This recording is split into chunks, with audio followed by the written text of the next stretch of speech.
Assalamualaikum warahmatullahi wabarakatuh. Hello guys, sedulur Bagja Channel dimanapun berada, kembali lagi bersama saya ya.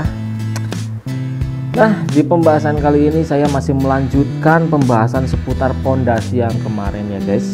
Nah, untuk kemarin saya kasih video cara pengerjaan ini ya. Nah, untuk sekarang saya mau kasih sedikit bocoran info untuk habis berapa sih bahannya dan kalau dirupiahkan berapa gitu kan ya. Nah, agar kalian tahu, simak terus video ini sampai selesai, jangan di skip agar semua materi bisa terkumpulkan dengan baik dan benar. Oke guys, namun sebelum lanjut jangan lupa di like jika kalian suka, di share sebanyak-banyaknya ke teman-teman kalian, dan jangan lupa di subscribe, pencet tombol merah yang ada di bawah, dan jangan lupa dipencet loncengnya agar kalau ada video baru dari Bagja Channel kalian bisa langsung dapatkan notifikasinya gratis kok, nggak akan bayar. Oke guys, mari kita ngopi. Yuk skuy, enjoy. Oke guys, kita langsung masuk saja ya guys, karena di sini saya udah punya rekapannya ya. Nah, ini dia, kita buka. Di sini ada judulnya nih, rumah tinggal kisaran 88 meter persegi ya, kurang lebih ya 88,25 nih. Nah, alamatnya di Dusun Sukabagja. Ini rumah pribadi ya intinya ya. Nah, di sini, hal pertama yang harus kalian tentukan ketika kalian mau membangun sebuah bangunan, kalian harus punya yang namanya volume rencana, harga satuan rencana ya. Kalian harus punya itu. Nah, nih misalkan saya bahas di sini uraian pembelanjaan ya. Di sini untuk pekerjaan pondasi ada 13 item materialnya ya. Ini ada 13 item material, dari pasir, split, semen, besi dan lain-lain. Ini ada 13. Kalian hitung dulu volume rencananya. Volume rencana yang dimaksud ini volume yang harus kalian belanjakan tentunya setelah dihitung ya intinya ya. Nah, misalkan kan untuk pekerjaan pondasi seluk gantung ini biasanya ada volume nih, misalkan pekerjaan betonnya habis 6 kubik atau 7 kubik. Nah, kalian harus rinci dulu volumenya. Nah, dari beton itu kan ada pasirnya, ada splitnya, ada semennya. Nah, kalian rinci. Nah, ini setelah yang saya rincikan. Di sini volume rencana pasir awal rencana 3,16 kubik, split 4,7 kubik, dan yang lain-lainnya. Ke bawahnya silahkan kalian baca. Nah, setelah udah ada volume rencana, kalian juga masukkan harga satuan rencananya nih, yang ini nih ya, harga satuan rencana nih. Nah, ini pasir beton di harga rencana 220, split 320 ya, harga rencananya. Setelah itu kalian bisa jumlahkan di sini, dikalikan volume rencana dikalikan harga satuan rencana, ketemunya segini dan dijumlah segini ya, bisa kalian lihat. Nah, ini antara jumlah ini jumlah rencana ya, sorry nggak saya kasih keterangan, ini jumlah rencana dan ini yang realisasinya. Nah, setelah itu kan udah dijumlahkan nih, kita punya nih jumlah, kita rencana harus menyiapkan anggaran 11.787 sekian gitu kan. Anggaplah 11.700 itu anggaran yang harus kita siapkan. Dan biasanya nih jangan dipres ya guys ya. Setiap kalian membuat anggaran rencana paling tidak harus dikasih overhead atau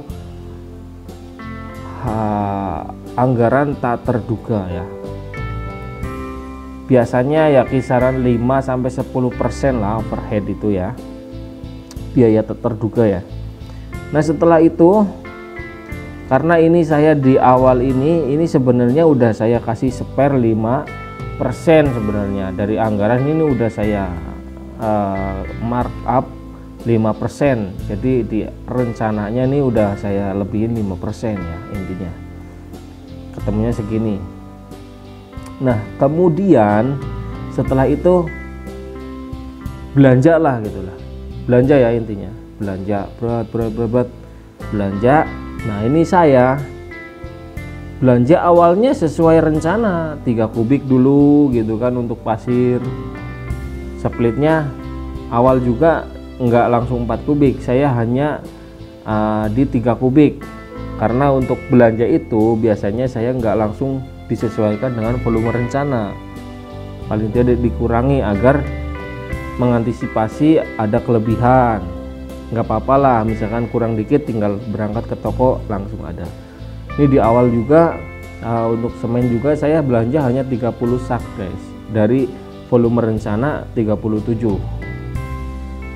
Nah kayak besi ini juga sama, rencananya segitu jadinya segini gitu kan.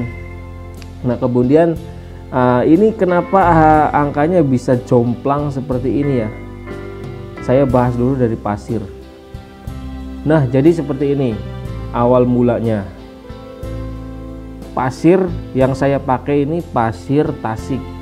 Pasir Tasik ini bersih gitu ya, enggak warna seperti lumpur, enggak. Jadi udah warnanya hitam karena di lokasinya juga di hasil dari penyaringan, jadi hasil itu udah bersih lah intinya. Namun banyak kerikil-kerikilnya, sehingga saya belanja itu lebih banyak pasir ketimbang split. Setelah saya belanja, tadinya saya belanja pasir itu udah 4 dan split hanya 3, saya lebihin justru pasirnya gitu kan. Namun ini kenapa bisa jadi membengkak segini banyaknya? Jadi gini guys, yang namanya kita kerja kerja di kampung, membangun rumah atau membangun sebuah bangunan di kampung itu karena banyak gotong royong ya, ketimbang kita bayar tukang. Saya aja ngebangun ngecor segitu banyak, saya bayar tukang itu hanya 2 guys. Namun yang lain itu swadaya, bukan swadaya, gotong royong lah, tetangga itu pada bantu gitu kan. Kita cukup menyediakan anggaran untuk rokok paling kayak gitu, kopi.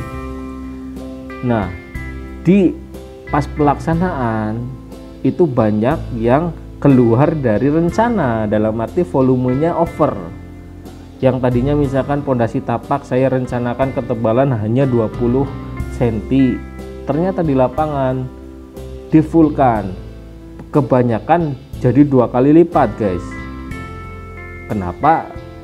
Ini juga jadinya over karena seperti itu, khususnya di pasir lah, pasir ini over sampai 2 kali lipatnya kan. Jadi saya sebagai pemilik juga mau negor, yang namanya masa tetangga bantu-bantu ditegur kan nggak enak, jadi ya udahlah gitu, nggak apa-apa. Nah jadi seperti inilah yang terjadi. Nah kalau pengen pas banget ya kalian bayar tukang aja biar bisa kalian atur semau kalian sendiri gitu ya. Nah untuk semen ini juga alhamdulillahnya malah nggak melebihi target rencana. Untuk split juga sama, saya tekor ini di pasir terutama ya. Kemudian besi ini kenapa bisa jadi lebih, khususnya di besi 8. Saya yang tadinya rencana untuk jarak sengkang atau bagel itu 20 sentian, ini saya buat jadi lebih rapat. Memang sengaja saya buat jadi lebih rapat. Nah sehingga mau tidak mau biaya nambah lagi untuk membeli besi polos 8 ini untuk bekel ya khususnya ya guys. Untuk yang ke bawah nggak usah lah, ini di pokok inti ya. Kemudian dari harga, nah harga itu sendiri biasanya kita masukin harga rencana itu ya tinggi, namun ketika di harga realisasi kita cari yang semurah mungkin. Nah di sini kebanyakan ya nggak jauh-jauh beda sih, kayak split di sini memang jomplang, memang saya masukkan 300 itu setelah saya cek harga termahal di daerah saya segitu, namun ada yang bisa ngasih lebih murah lagi gitu loh. Jadi saya ambil yang lebih murah meskipun untuk splitnya banyak tanahnya, jadi saya pas waktu pengerjaan harus saya cuci dulu tuh, seperti itu nggak apa-apa lah, yang penting murah gitu kan. Nah untuk semen itu sendiri harga di rencana 55.000, saya dapat di 51, padahal saya masih dapat di harga 50, saya masih bisa nyari yang di harga 50.000, tapi ini saya udah terlanjur pesan ke toko harga 51, ya udah nggak apa-apa lah. Untuk harga besi ini saya alhamdulillah lagi ya, ini dapat harga lama guys. Kalau harga yang saat ini udah nggak boleh, harga besi 10 polos di 65.000 itu udah nggak ada. Besi banci aja yang bukan full gitu ya, itu udah mahal banget, udah di 70.000 sekian, apalagi yang full. Oke guys, dah ke bawahnya silakan kalian bisa lihat sendiri. Nah di harga realisasi bisa dilihat ya seperti ini memang adanya. Jadi dari jumlah rencana dengan jumlah realisasi saya minus dari rencana, karena ya itu tadi, karena over volume, tapi udahlah nggak apa-apa, seperti itu ya.